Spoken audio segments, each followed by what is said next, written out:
ವಿದ್ಯಾರ್ಥಿಗಳನ್ನ ಪ್ರೀತಿಯಿಂದ ವೇದಿಕೆಗೆ ಆಹ್ವಾನಿಸಿಕೊಳ್ತಾ ಇದ್ದೇನೆ.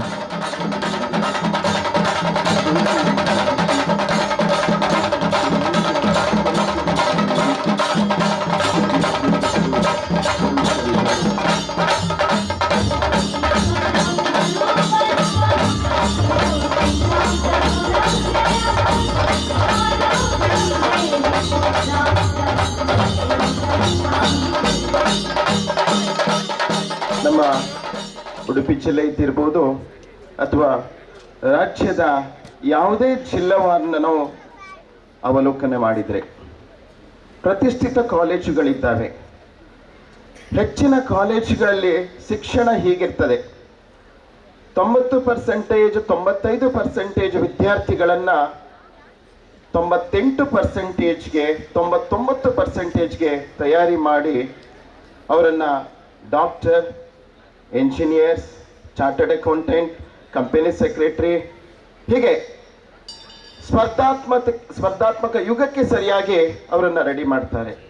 ಪ್ರತಿಷ್ಠಿತ ಇಂಜಿನಿಯರಿಂಗ್ ಕಾಲೇಜ್, ಮೆಡಿಕಲ್ ಕಾಲೇಜ್ ಅಥವಾ CS ಇವುಗಳಿಗೆ ಅವರನ್ನು ತಯಾರಿ ಮಾಡಿಸ್ಕೊಂಡು ಮುಂದಿನ ವಿದ್ಯಾಭ್ಯಾಸಕ್ಕೆ ಕೊಂಡೋಗ್ತಾರೆ.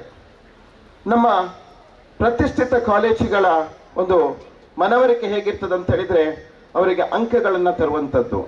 ಕೇವಲ ಕಾಲೇಜುಗಳಿಂದ ಮಾತ್ರ ಅಲ್ಲ, ಇವಾಗಿನ ಪೋಷಕರು, ಹೆತ್ತವರು ಎಲ್ಲವರ ಆಶಾಭಾವನೆ ಒಂದಾಗಿರ್ತದೆ, ನಮ್ಮ ಮಗು ಹೆಚ್ಚಿನ ಅಂಕಗಳನ್ನು ತೆಗೆದುಕೊಂಡು ಮುಂದೆ ಉತ್ತಮವಾದ ಸ್ಯಾಲ್ರಿ ಪಡಿಬೇಕು. ಯಾಕಂತ ಹೇಳಿದ್ರೆ ಜೀವನ ಅನ್ನುವಂಥದ್ದು ನಮ್ಮ ಹೆತ್ತವರು, ಪೋಷಕರ ದೃಷ್ಟಿಯಲ್ಲಿ ಹೇಗಿರ್ತದೆ ಅಂತ ಹೇಳಿದ್ರೆ ಒಂದಿಷ್ಟು ಹಣ ಗಳಿಸಬೇಕು, ಹಣ ಗಳಿಸಿ ಐಷಾರಾಮಿ ಜೀವನ ನಡೆಸಬೇಕು. ಖಂಡಿತವಾಗಿ ಇದು ನಿಜ, ಅದು ಬೇಕು, ನಮಗೆ ಅವಶ್ಯಕ.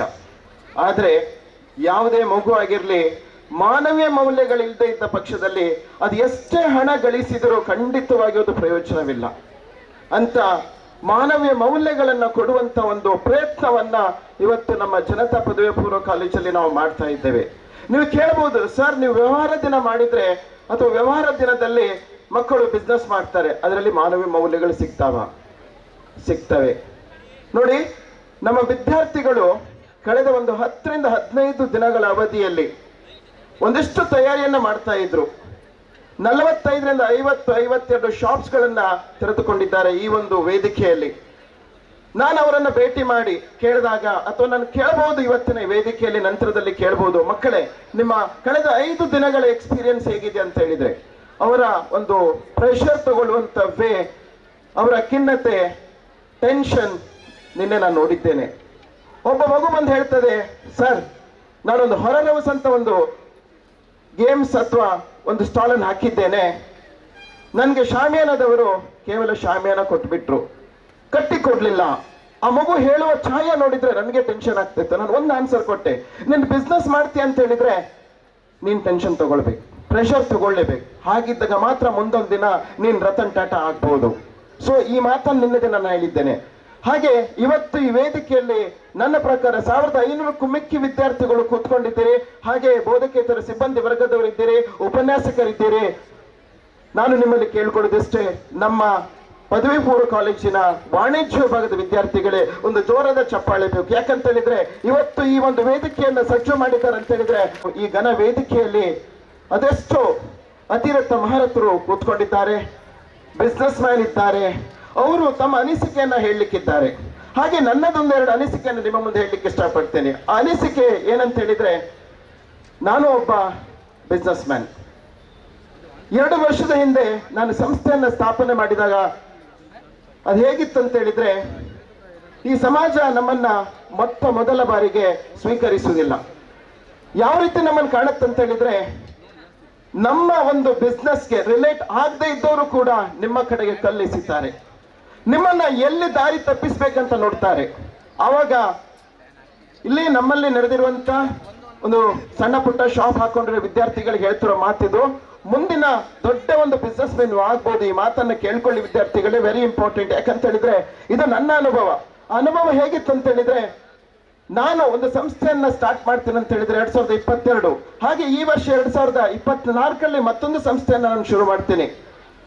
ನಾನು ಪಟ್ಟಂತ ಕಷ್ಟ ಹೇಗಿದೆ ಅಂತ ಹೇಳಿದ್ರೆ, ಆ ಬಿಸ್ನೆಸ್ಗೆ ಸಂಬಂಧ ಪಡೆದವರು ನಿಮ್ಮ ಕಾಲಿಲಿಕ್ಕೆ ಟ್ರೈ ಮಾಡ್ತಾರೆ.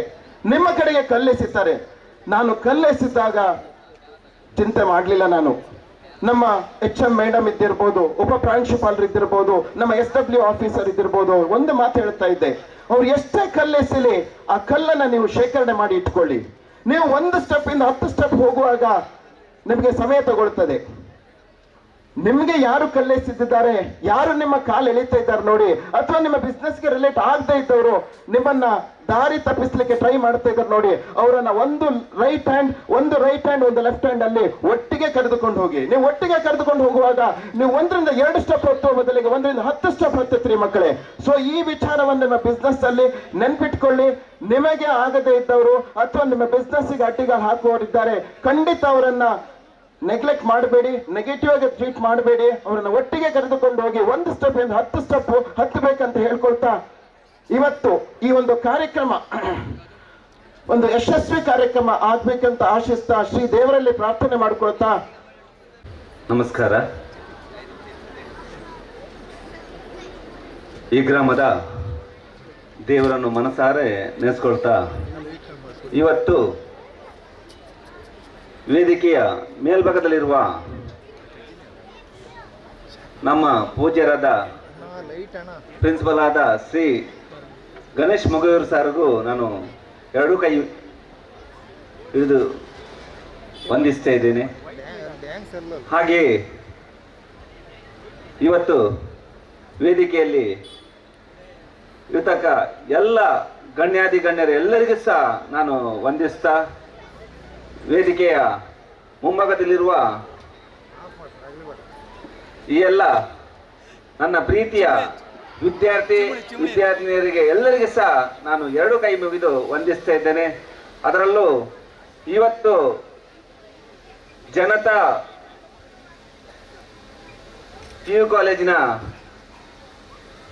ಆವಿಷ್ಕಾರ 2K ಅಂತ 2024 ಇದು ಇಂಥ ಒಂದು ಕಾರ್ಯಕ್ರಮಕ್ಕೆ ನಾನು ಶುಭವಾಗಲಿ ಅಂತ ದೇವರಲ್ಲಿ ನಾನು ಪ್ರಾರ್ಥಿಸ್ತಾ ಇದ್ದೇನೆ. ಏನಂದ್ರೆ ಇಲ್ಲಿರುವ ಎಲ್ಲ ಗುರುಗಳಿಗೂ ಸಹ ಸುಮಾರು ಎಷ್ಟು ಪ್ರಾಧ್ಯಾಪಕರಿದ್ದಾರೆ, ಎಷ್ಟು ಮಕ್ಕಳಿದ್ದಾರೆ, ಆ ಇಲ್ಲಿರುವ ಪ್ರಾಧ್ಯಾಪಕರು ಎಷ್ಟು ಮಕ್ಕಳಿಗೆ ವಿದ್ಯೆಯನ್ನು ಕೊಡುವ ಆ ಗುರುಗಳಿಗೂ ಸಹ ನಾನು 2 ಕೈ ಮುಗಿದು ವಂದಿಸ್ತಾ ಇದ್ದೇನೆ. ಇವತ್ತು ಜನತಾ PU ಕಾಲೇಜಿನಲ್ಲಿ ನಡೆದಿರುವ ಒಂದು ಕಾರ್ಯಕ್ರಮಕ್ಕೆ ನನಗೆ ಮೊದಲನಾಗಿ ಮಾತಾಡಲಿಕ್ಕೆ ಅವಕಾಶ ಕೊಟ್ಟು ದೀಪ ಬೆಳಗಿಸಲಿಕ್ಕೆ ಕೊಟ್ಟ ಇಲ್ಲಿನ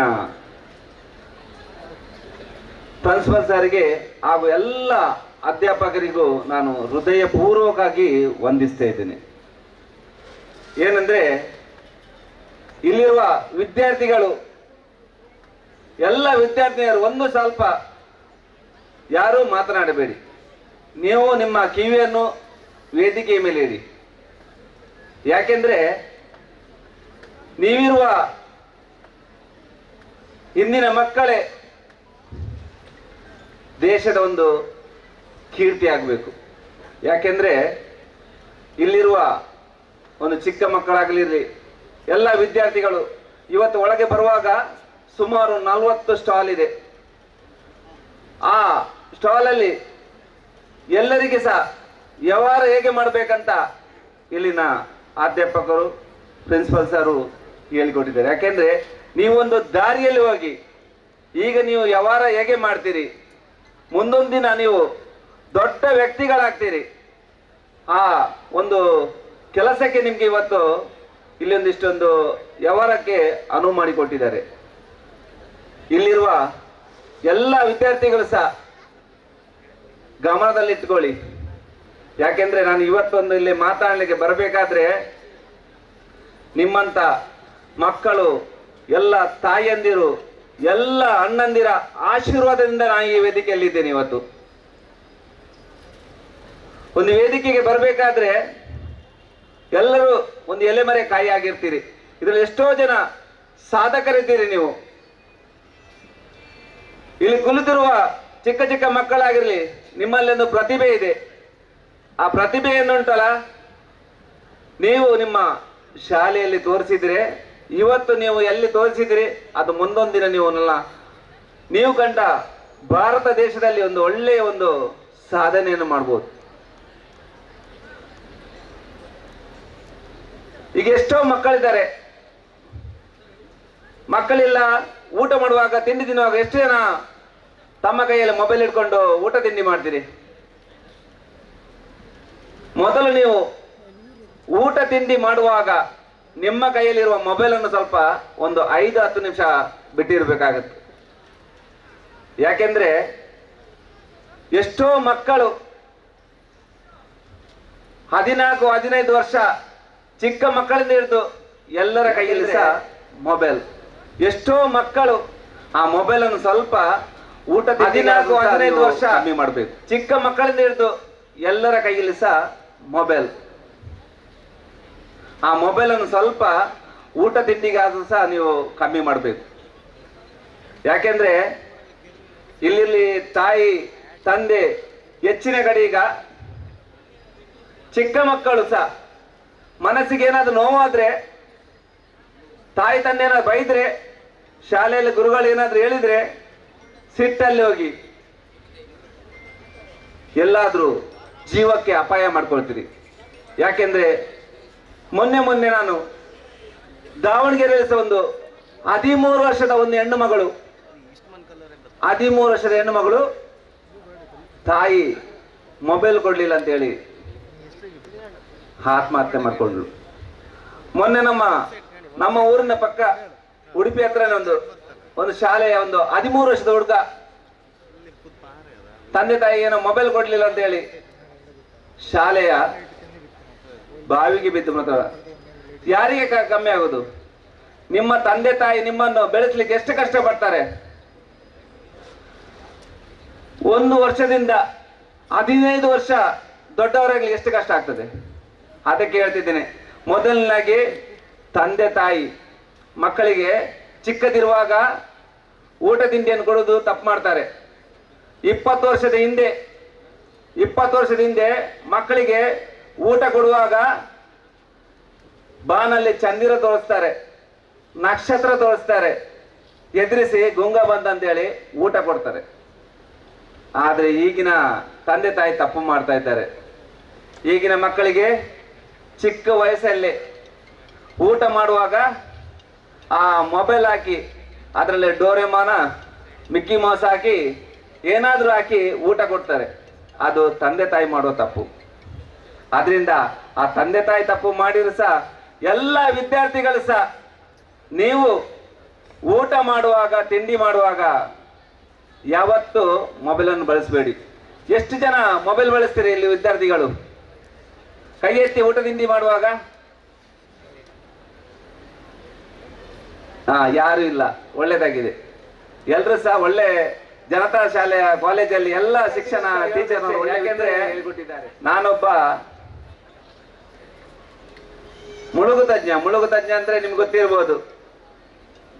ಎಷ್ಟೋ ಮಕ್ಕಳು, ಎಷ್ಟೋ ಜನ ಇದ್ದಾರೆ, ಏನಂದ್ರೆ ಸ್ವಲ್ಪ ನೋವಾದ್ರೆ ಸಾಕು, ಏನಾದ್ರು ಮನಸ್ಸಿಗೆ ನೋವಾದ್ರೆ, ದೊಡ್ಡವರು ಸಹ ಹಾಗೆ ನೋವಾದ್ರೆ ಹೋಗಿ ಆತ್ಮಹತ್ಯೆ ಮಾಡ್ಕೊಳ್ಳೋದು.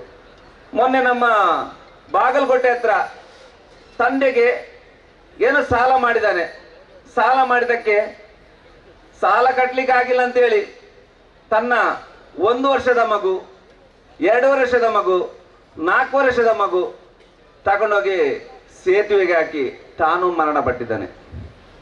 ಆದ್ರಿಂದ ಎಲ್ರಿಗೂ ಸಹ ಹೇಳ್ತಾ ಇದ್ದೇನೆ, ಎಲ್ಲ ತಂದೆ ತಾಯಿಗೆ ಸಹ ಹೇಳ್ತಾ ಇದ್ದೇನೆ, ಏನಂದ್ರೆ ಕಷ್ಟ ಮನುಷ್ಯಗೆ ಬರದೆ ಮರಗೆ ಬರ್ತದ. ಆದ್ರಿಂದ ನಿಮ್ಮ ಮಕ್ಕಳನ್ನು ಸಹ ನೀವು 4 ಗೋಡೆ ಮಧ್ಯೆ ಯಾವತ್ತೂ ಬಿಡಬೇಡಿ. ಅವರಿಗೆ ಸಹ ಒಂದು ಫ್ರೀಯಾಗಿ ಬಿಡಬೇಕು. ಅವರು ಏನು ಮಾಡ್ತಾ ಇದ್ದಾರೆ, ಎಲ್ಲಿ ಏನು ಮಾಡ್ತಾರೆ. ಶಾಲೆಯಲ್ಲಿ ಸಹ ಹಾಗೆ ಆ ಗುರುಗಳು ಸುಮಾರು ಆ ಶಾಲೆಯಲ್ಲಿ ಕಲಿಲಿಕ್ಕೆ ಎಷ್ಟು ವರ್ಷದಿಂದ ಆ ಮಕ್ಕಳಿಗೆ ನೀವು ನೋಡೋದು, ತಂದೆ ತಾಯಿ ಶಾಲೆ ಆಯಿತು, ಆಟೋ ಬಂತು, ಗಾಡಿ ಹತ್ತಿಸ್ಬಿಡ್ತೀರಿ. ಆದರೆ ಆ ಟೀಚರ್ನವರು, ಆ ಮಾಸ್ಟರ್ನವರು ಆ ಶಾಲೆಯಲ್ಲಿ ಎಷ್ಟು ಕಷ್ಟಪಡ್ತಾರೆ ನಿಮಗೋಸ್ಕರ. ಅವರು ಕಲಿಸಿದ ವಿದ್ಯೆಯನ್ನೆಲ್ಲ ನಿಮಗೆ ದಾರಿ ಕೊಡ್ತಾರೆ. ಆದ್ರಿಂದ ನೀವೆಲ್ಲ ಒಂದು ದೇಶದ ಒಂದು ಒಳ್ಳೆ ಪ್ರಜೆ ಆಗಬೇಕು. ಇಲ್ಲಿ ಬಂದಿರ್ತಕ್ಕ ಎಲ್ಲ ಮಕ್ಕಳು ಸಹ PU ಕಾಲೇಜಿನ ಎಲ್ಲರೂ ಸಹ ನೀವು ಕಿವಿಯಲ್ಲಿ ಹಾಕೊಳ್ಬೇಕು. ನಿಮ್ಮ ತಂದೆ ತಾಯಿಯವರ ಒಂದ್ಸಲ ಮುಖ ನೋಡ್ಕೊಳ್ಳಿ. ಯಾಕೆಂದ್ರೆ ನಿಮ್ಮನ್ನು ಒಂದು ನಮ್ಮ ದೇಶದ ಒಂದು ಒಳ್ಳೆ ವಿದ್ಯಾರ್ಥಿ ಆಗ್ಬೇಕಂತ ಎಷ್ಟು ಕಷ್ಟಪಡ್ತಾರೆ.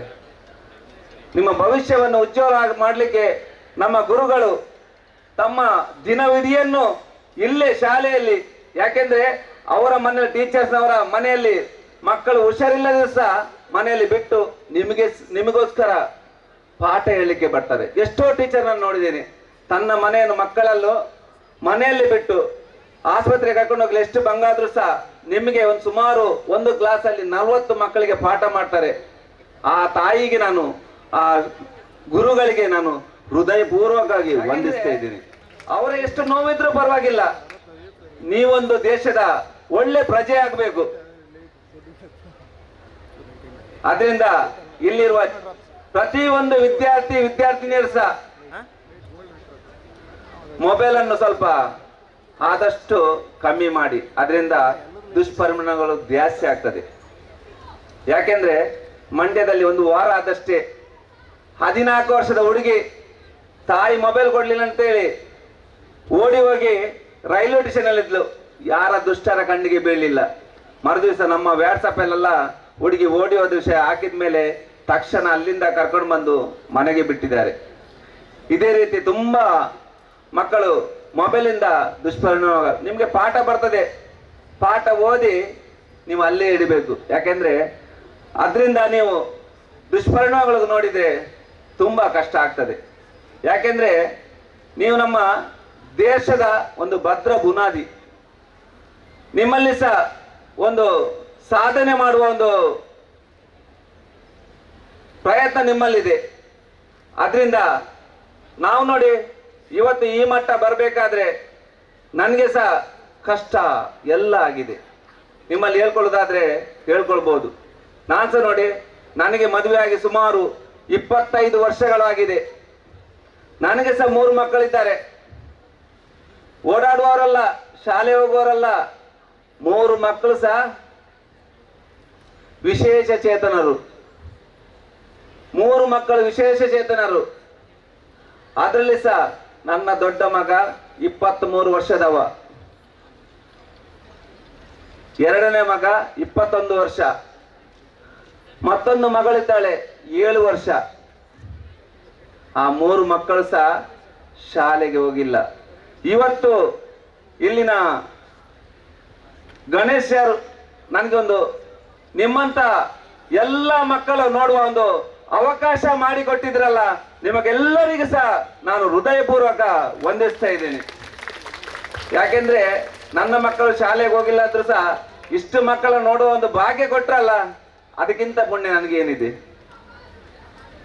ಅದಕ್ಕೆ ಹೇಳ್ತಾ ಇದ್ದೀನಿ ಮಕ್ಕಳೇ, ಆದಷ್ಟು ನೀವು ಸಹ ಓದಿ ಒಳ್ಳೆಯ ಉದ್ದೇಶದಿಂದ, ಯಾಕೆಂದ್ರೆ ನಿಮ್ಮಲ್ಲಿ ಈಗಲೇ ಒಂದು ಸ್ಪಿರಿಟ್ ಇರಬೇಕು. ನಾನೊಂದು ಏನೋ ಒಂದು ಸಾಧನೆ ಮಾಡ್ಬೇಕಂತಿದ್ರೆ ಅದನ್ನೇ ಮಾಡ್ಬೇಕು ನೀವು. ಯಾಕೆಂದ್ರೆ ನೀವು ನಾನು ಪೈಲಟ್ ಆಗಬೇಕು, ಡಾಕ್ಟರ್ ಆಗಬೇಕು, ಎಲ್ಲರ ಕನಸಿರ್ತದೆ, ಆಗ್ಲಿ. ಆದ್ರೂ ಅದರಲ್ಲಿ ಸಹ ಒಳ್ಳೆಯ ಗುಣ ಇರಬೇಕು, ಮಾನವ ಗುಣ ಇರಬೇಕು, ಮಾನವತೆ ಇರಬೇಕು. ಅದನ್ನೆಲ್ಲ ಒಗ್ಗೂಡಿಸಿಕೊಂಡ್ರೆ ನೀವು ದೇಶದ ಒಂದು ನಮ್ಮ ಬಾಬಾ ಸಾಹೇಬ್ ಅಂಬೇಡ್ಕರ್ ಅವರಂತ ಮೇಧಾವಿ ವ್ಯಕ್ತಿಗಳಾಗಿ ಆಗ್ತೀರಿ ನೀವು. ಯಾಕೆಂದ್ರೆ ನೀವೆಲ್ಲ ಒಳ್ಳೆಯ ಉದ್ದೇಶದಿಂದ ಈ ಶಾಲೆಯಲ್ಲಿ ಓದಿ, ಮೊದಲನಾಗಿ ನಿಮ್ಮ ತಂದೆ ತಾಯಿಗೆ ನೀವೆಷ್ಟು ಓದಿದ್ರು ಸಹ ನಿಮ್ಮ ಹೆಸರು ಬರೋದು ಯಾವಾಗ? ಫಸ್ಟ್ ನಮ್ಗೆ ನಿಮ್ಮ ಹೆಸರು ಬರೋದು ಈ ಶಾಲೆದು. ನೀವೆಲ್ಲ ಕಲ್ತಿದ್ದೀರಿ ಆ ಶಾಲೆಯ ಫಸ್ಟ್ ಹೆಸರು ಹೇಳ್ತಾರೆ, ಆಮೇಲೆ ನಿಮ್ಮ ತಂದೆ ತಾಯಿ ಹೆಸರು ಹೇಳ್ತಾರೆ, ಆಮೇಲೆ ನಿಮ್ಮ ಹೆಸರು ಹೇಳ್ತಾರೆ. ಅದಕ್ಕೋಸ್ಕರ ನಿಮ್ಮ ತಂದೆ ತಾಯಿಯ, ಶಾಲೆಯ ಗುರುಗಳ ಹೆಸರನ್ನು ನೀವು ತಪ್ಪದೆ ಒಂದು ಮಾಡಿ ಅಂತ ನಿಮ್ಮೆಲ್ಲರಿಗೂ ಸಹ ಕೈ ಮುಗಿದು ನಾವು ವಂದಿಸ್ತೇವೆ. ಯೋಚನೆ ಮಾಡೋದೊಂದು ಆಗುದು ಇನ್ನೊಂದು. ನಾವು ಜೀವನದಲ್ಲಿ ಏನಾದರೂ ಮೇರೆ ಬರಬೇಕಂತಂದ್ರೆ ತುಂಬ ಕಷ್ಟಪಟ್ಟೇನೆ ನಮ್ಮ ಜೀವನ ಒಂದು ಹಂತಕ್ಕೆ ಬರ್ತದೆ.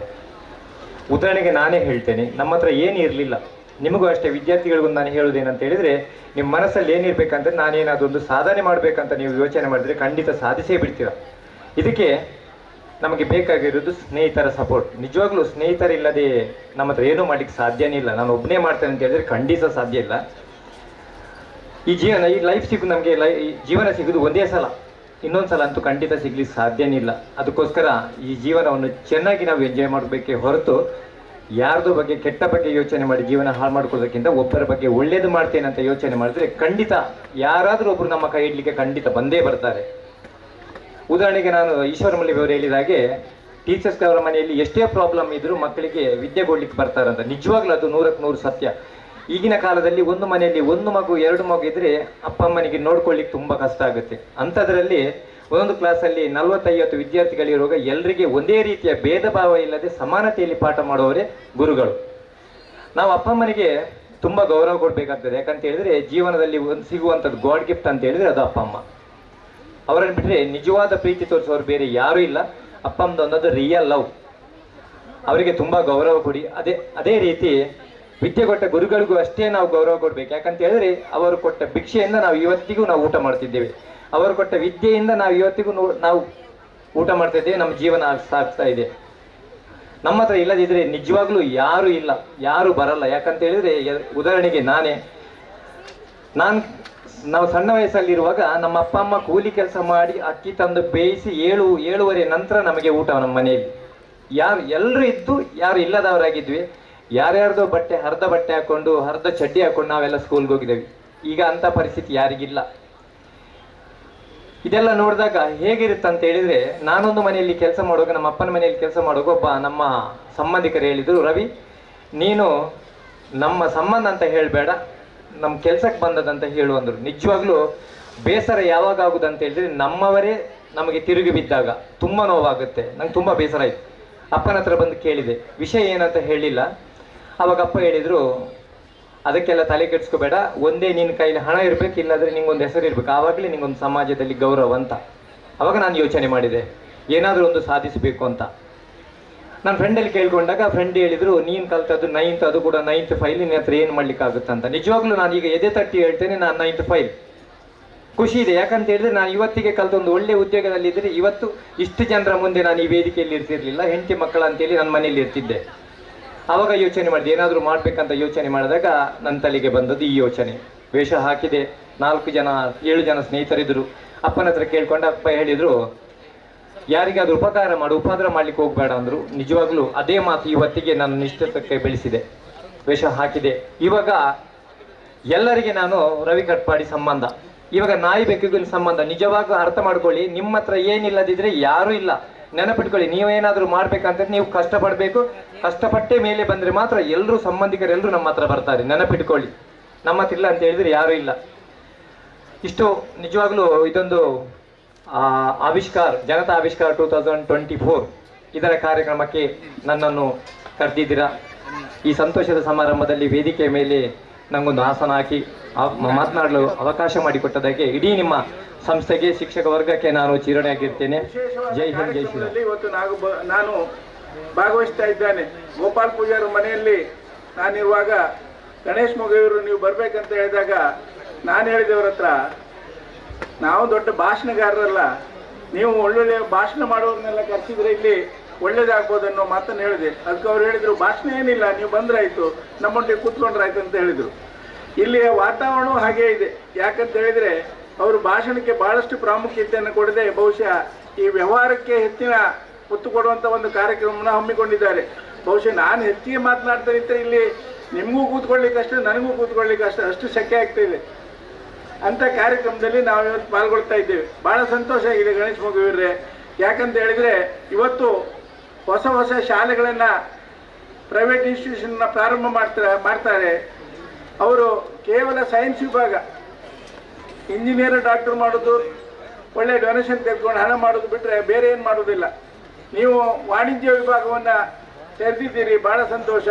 ಈ ವಾಣಿಜ್ಯ ವಿಭಾಗ ತೆರೆಯುವುದರೊಟ್ಟಿಗೆ ಬಹುಶಃ ಮಕ್ಕಳಿಗೆ ಉದ್ಯೋಗ ಅಂದರೆ ಏನು ಅನ್ನೋ ಕಲ್ಪನೆಯನ್ನು ತೋರಿಸಲಿಕ್ಕೆ ಭಾಳ ಪ್ರಯತ್ನ ಮಾಡ್ತಾ ಇದ್ದೀರಿ. ಈಗ ನೋಡಿದೆ, ಬೇರೆ ಬೇರೆ ಅಂಗಡಿಗಳನ್ನು ನೋಡಿದರೆ ಯಾವ ಸಾಮಾನನ್ನು ಎಷ್ಟು ಇಟ್ಕೊಳ್ಬೇಕು, ಅದು ಹಾಳಾದರೆ ಏನಾಗ್ತದೆ, ಅದನ್ನು ಪ್ರತಿದಿನಕ್ಕೆ ಎಷ್ಟು ಬೇಕನ್ನೋದನ್ನು ಆಲೋಚನೆ ಮಾಡಿ ವ್ಯಾಪಾರ ಮಾಡಿದ್ರೆ ಮಾತ್ರ ಅದನ್ನು ಲಾಭ ಗಳಿಸಲಿಕ್ಕೆ ಸಾಧ್ಯ ಇದೆ.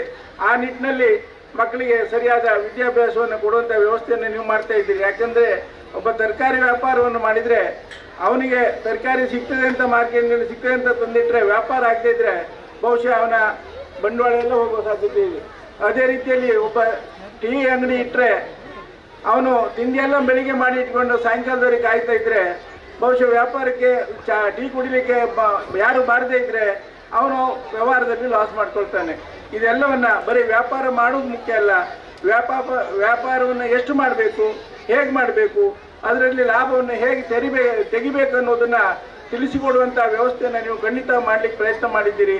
ಬಹುಶಃ ಇದು ಮಕ್ಕಳಿಗೆ ಭಾಳಷ್ಟು ಪ್ರಯೋಜನಕಾರಿಯಾಗ್ತದೆ. ಯಾಕಂತ ಹೇಳಿದರೆ ನಾವು 50 ವರ್ಷದ ಹಿಂದೆ ಹೋಗಿ ಹೇಳೋದಾದರೆ ನಾವೆಲ್ಲ ಶಾಲೆಗೆ ಹೋಗುವಾಗ 6-7 ಕಿಲೋಮೀಟ್ರ್ ನಡ್ಕೊಂಡು ಶಾಲೆಗೆ ಹೋಗ್ಬೇಕಿತ್ತು. ನಮಗೆ ಕೈಯಲ್ಲಿ ಬುತ್ತಿ ಹಿಡ್ಕೊಂಡು ಶಾಲೆಗೆ ಹೋಗಬೇಕು. ಅಲ್ಲಿ ಎಲ್ಲ ಮುಗಿದ ನಂತರ ಮಧ್ಯಾಹ್ನ ಕೆಲವು ದಿನ ಊಟ ಮಾಡದೆ ನಾವು ಕ್ಲಾಸನ್ನು ಮುಗಿಸಿ ಆ ಊಟವನ್ನು ಸಹ ಮಾಡದೆ ಬರುವಂಥ ದಿನಗಳಿದ್ದವು. ಇವತ್ತು ಹಾಗಲ್ಲ. ನಮ್ಮ ಮಕ್ಕಳು ಒಂದು ವ್ಯವಸ್ಥೆ ಆಗಬೇಕು, ಸಮಾಜದಲ್ಲಿ ಉನ್ನತ ಹುದ್ದೆಯಲ್ಲಿದ್ದು ಬದುಕಬೇಕನ್ನೋ ದೃಷ್ಟಿಯಲ್ಲಿ ಇವತ್ತು ಅವರ ಹೆತ್ತವರು ಭಾಳಷ್ಟು ಪ್ರಾಮುಖ್ಯತೆಯನ್ನು ಕೊಟ್ಟು ಬೇಕಾದಷ್ಟು ಹಣ ಖರ್ಚು ಮಾಡಿ ಇವತ್ತು ಶಾಲೆ ಕಳಿಸ್ತಾ ಇದ್ದಾರೆ. ಕೇವಲ ಮಾರ್ಕ್ ತೆಗೆದು ಮಾತ್ರ ಶಾಲೆ ಅಲ್ಲ, ಶಾಲೆಯಲ್ಲಿ ಬೇರೆ ಬೇರೆ ವ್ಯವಸ್ಥೆಗಳನ್ನ ಇವತ್ತು ನೀವು ಈಗಾಗಲೇ ಹೇಳಿದ ಹಾಗೆ ವ್ಯವಹಾರ ಇರ್ಬೋದು, ವಿಜ್ಞಾನ ಇರ್ಬೋದು, ಅಥವಾ ಸಾಂಸ್ಕೃತಿಕ ಕಾರ್ಯಕ್ರಮಗಳಿರ್ಬೋದು, ಅವೆಲ್ಲವುಗಳನ್ನು ತಿಳಿಸಿಕೊಡುವಂಥ ವ್ಯವಸ್ಥೆಯನ್ನು ಮಾಡ್ತಾ ಇದ್ದೀರಿ. ಗಣೇಶ್ ಮಗೇವ್ರ ಹತ್ರ ನಾನು ಹೆಚ್ಚಿಗೆ ಮಾತಾಡ್ಲಿಕ್ಕೆ ಹೋಗೋದಿಲ್ಲ. ಒಂದು ಮನವಿಯನ್ನು ಮಾಡ್ತೇನೆ, ನೀವು ಯಾಕೆ ಆರ್ಟ್ಸ್ ಕ್ಲಾಸನ್ನು ಪ್ರಾರಂಭ ಮಾಡ್ತಾ ಇಲ್ಲ ಇಲ್ಲಿ? ಅಲ್ಲಿ ನೀವಂತಲ್ಲ, ಪ್ರೈವೇಟ್ ಸ್ಕೂಲ್ನಲ್ಲಿ ಯಾರೂ ಮಾಡ್ತಾ ಇಲ್ಲ. ಯಾಕೆ ಮಾಡ್ತಾ ಇಲ್ಲ? ಇವತ್ತು ಈ ದೇಶದ ಹಿರಿಯ ರಾಜಕಾರಣಿಗಳೆಲ್ಲ BA ಮಾಡಿ LLB ಮಾಡಿದವರು ರಾಜಕಾರಣಿಗಳಾದವರು. ಇವತ್ತು ಸಂವಿಧಾನ ತಜ್ಞರಿದ್ರೆ ಅವರು BA ಮಾಡಿ LLB ಮಾಡಿದವರು, ಎಲ್ಲ BA ಮಾಡಿದವರೇ ಇದ್ದಾರೆ. ಅವರಿಗೆಲ್ಲ ಅವಕಾಶ ಕೊಡ್ತಾ ಇಲ್ಲ. ಅಂದರೆ ದಡ್ಡರಿಗೆ ಕಲಿಸುವಂಥ ವ್ಯವಸ್ಥೆಯನ್ನು ನೀವು ಮಾಡಬೇಕು. ಯಾಕಂತ ಹೇಳಿದರೆ ಬುದ್ಧಿವಂತ ಮಕ್ಕಳನ್ನ ನಾವು 80-85% 90% ಇದ್ದ ಮಕ್ಕಳನ್ನ ಸೇರಿಸ್ಕೊಂಡು ಅವರು 95-100 ತೆಗುವಂಥ ವ್ಯವಸ್ಥೆ ಮಾಡೋದು ದೊಡ್ಡ ವಿಶೇಷ ಅಲ್ಲ. 35-40% ತೆಗೆದುಕೊಂಡ ಮಕ್ಕಳನ್ನ ನೀವು ಸೇರಿಸ್ಕೊಂಡು ಅವರಿಗೆ ಸತತ ಅಭ್ಯಾಸವನ್ನು ಕೊಟ್ಟು ಆ ಮಕ್ಕಳು ಸಹ ಸಮಾಜದಲ್ಲಿ ಒಂದು ಒಳ್ಳೆ ರೀತಿಯಲ್ಲಿ ಬದುಕುವಂಥ ವ್ಯವಸ್ಥೆ ನಿಮ್ಗೆ ಹೇಳಿದ್ದಲ್ಲ, ನಾನು ಎಲ್ಲ ಒಟ್ಟಾರೆ ಹೇಳಿದ್ದು. ಸಮಾಜದಲ್ಲಿ ಅವರಿಗೂ ಸಹ ಬದುಕುವಂಥ ವ್ಯವಸ್ಥೆಯನ್ನು ಮಾಡಿಕೊಡಿ. ಈಗ ಆರ್ಟ್ಸ್ ಕಲಿಬೇಕಾದ್ರೆ ಬಹುಶಃ ಗೌರ್ಮೆಂಟ್ ಕಾಲೇಜಿಗೆ ಹೋಗಬೇಕು, ಬೇರೆ ಎಲ್ಲಿ ಅವಕಾಶ ಇಲ್ಲ ಅಂದರೆ ಅವರು ಬೇರೆ ಏನಾದರೂ ನೋಡ್ಕೊಳ್ಬೇಕು, ಅವ್ರಿಗೆ ಈ ವ್ಯವಹಾರ ನೋಡಬೇಕು. ಶಾಲೆಯನ್ನು ಬಿಟ್ಟು ಬೇರೆ ವ್ಯವಹಾರಕ್ಕೆ ಹೋಗ್ಬೇಕು. ಅಂಥ ಪರಿಸ್ಥಿತಿ ಇವತ್ತು ನಿರ್ಮಾಣ ಆಗ್ತಾ ಇದೆ. ನೀವೊಂದು ಮಾದರಿಯಾಗಿ ಒಂದು ಆರ್ಟ್ಸ್ ಕ್ಲಾಸನ್ನು ಮಾಡಿ ಸಮಾಜದಲ್ಲಿ ಅವರಿಗೂ ಒಂದು ಓದುವಂಥ ಅವಕಾಶವನ್ನು ಮಾಡಿಕೊಡಿ ಅನ್ನುವ ಮನವಿಯನ್ನು ಮಾಡ್ತಾ ನಿಮ್ಮ ಈ ಕಾರ್ಯಕ್ರಮಕ್ಕೆ ಮತ್ತು ಈ ಸಂಸ್ಥೆಗೆ ತಾಯಿ ಮೂಕಾಂಬಿಕೆಯ ಸಂಪೂರ್ಣ ಅನುಗ್ರಹ ಇರಲಿ, ಮುಂದೆ ಉತ್ತರೋತ್ತರ ಅಭಿವೃದ್ಧಿ ಆಗಲಿ ಅಂತ ಹಾರೈಸ್ತಾ ಅವಕಾಶಕ್ಕಾಗಿ ಒಂದು ನನ್ನ 2 ಮಾತುಗಳನ್ನು ಮುಗಿಸ್ತೇನೆ. ಇವತ್ತಿನ ಜನತಾ ಆವಿಷ್ಕಾರ 2K24 ತುಂಬಾ ಚೆನ್ನಾಗಿ ನಡೀತಾ ಇತ್ತು. ನಮ್ಮ ಸ್ಟಾಲ್ ಇತ್ತು ಇಲ್ಲಿ ಮೊಜಿಟೋ ಆ್ಯಂಡ್ ಫಲೂಡಾ ಅಂತ. ಬೆಳಗ್ಗೆ ಸ್ಟಾರ್ಟ್ ಮಾಡಿ ಇಷ್ಟರೊಳಗಾಗಲೇ ಒಂದು ರೌಂಡ್ ಎಲ್ಲ ಐಟಮ್ ಎಲ್ಲ ಖಾಲಿ ಆಯ್ತು. First time experience. ಅಂದರೆ ಜನ ಜಾಸ್ತಿ ಬಂದಾಗ ನಮಗೆ ಹೇಗೆ ಮಾಡಬೇಕಂತ ಗೊತ್ತಾಗ್ತಿಲ್ಲ, ಅಷ್ಟು ರಶ್ ಆಗ್ತಿದ್ರು. ಬಟ್ ಇಲ್ಲಿ ಒಳ್ಳೆ ರೆಸ್ಪಾನ್ಸ್ ಇತ್ತು ಮಾತ್ರ. ಬಂದವರೆಲ್ಲರೂ ಕೂಡ ವಿಸಿಟ್ ಕೊಡ್ತಿದ್ರು, ಮತ್ತು ಚಿಕ್ಕ ಮಕ್ಕಳೆಲ್ಲ ವಿಸಿಟ್ ಮಾಡಿ ಕೇಳ್ತಿದ್ರು. ಬಟ್ ಅವರಿಗೆಲ್ಲ ಮಾಡ್ತಾ ನಮ್ಮದು ಫಾಸ್ಟ್ ಮೂಮೆಂಟ್ ಆಗ್ತಿತ್ತು. ಅದು ಆಟೋಮೆಟಿಕಾಗಿ ಫಾಸ್ಟ್ ಆಗಿ ಪ್ರಿಪೇರ್ ಮಾಡ್ತಿತ್ತು. ಆಲ್ಮೋಸ್ಟ್ ಎಲ್ಲ ಐಟಮ್ಸ್ ಖಾಲಿ. ಮತ್ತೊಂದು ಸಲ ತರಿಸ್ತಿತ್ತು ನಾವು. ಮತ್ತೆ ಎಂತಾಯ್ತಂದರೆ ಎಲ್ಲ ಜನರೆಲ್ಲ ಜಾಸ್ತಿ ಬರ್ತಾಯಿದ್ರು. ಈಗ ನಮ್ಮದು ಮೊಜಿಟೋಗೆ ಒಳ್ಳೆ ಕ್ರೇಜ್ ಇರೋದ್ರಿಂದ ಆಲ್ಮೋಸ್ಟ್ ಎಲ್ಲ ಫ್ಲೇವರ್ಸ್ ಎಲ್ಲ ಕೇಳ್ತಿದ್ರು. ಅವರಿಗೆ ಅಲ್ಲಿ ಅಟ್ರಾಕ್ಟಿವ್ ಆಗಲಿ ಅಂತ ನಾವು ಡೆಮೋಗಂದಳಿ ಪೀಸಸ್ ಎಲ್ಲ ಇಟ್ಟಿದ್ದಿತ್ತು.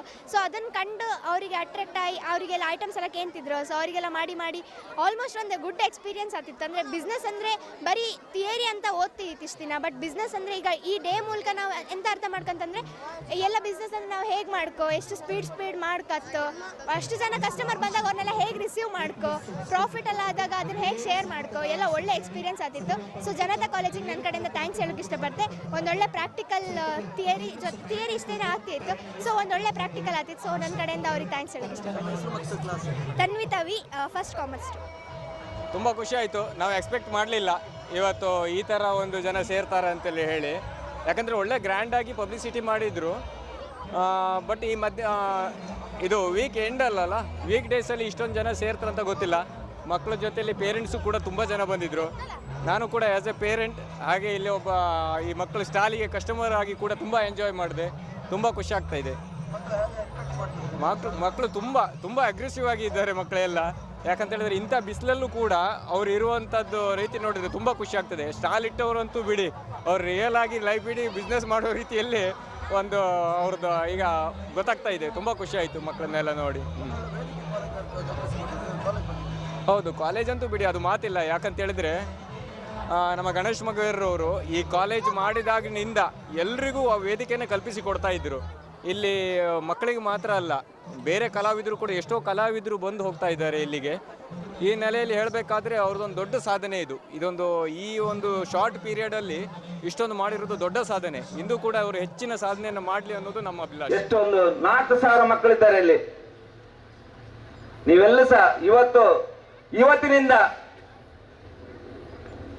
ನಾಳೆ ಬೆಳಿಗ್ಗೆ ಆದ್ಮೇಲೆ ಯಾರಿಗಾದ್ರೂ ಒಂದು ಸಹಾಯ ಮಾಡುವುದನ್ನು ಕಲ್ತ್ಕೊಳ್ಳಿ.